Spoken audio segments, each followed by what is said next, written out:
দিল্লিতে বহুতল বিপর্যয়, 4 জনের মৃত্যু হয়েছে। দিল্লির মুস্তাফাবাদ, সেখানে ভেঙে পড়ল বাড়ি, 4 জনের মৃত্যু।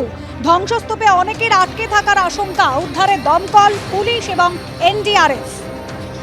উত্তর পূর্ব দিল্লির মুস্তাফাবাদ, সেখানে বাড়ি ভেঙে মৃত্যু হয়েছে 4 জনের। ধ্বংসস্তূপের নিচে এখনো অন্তত 8 থেকে 10 জন আটকে রয়েছেন বলে আশঙ্কা করা হচ্ছে। উদ্ধার কাজ চালাচ্ছে পুলিশ, দমকল এবং এনডিআরএফ।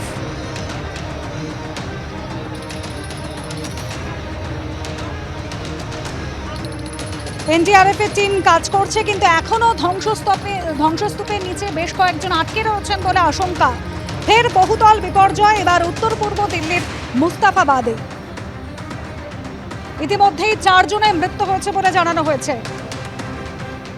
দমকল, পুলিশ এবং এনডিআরএফ এর কর্মীরা তারা উদ্ধার কাজ চালিয়ে যাচ্ছেন এখনো।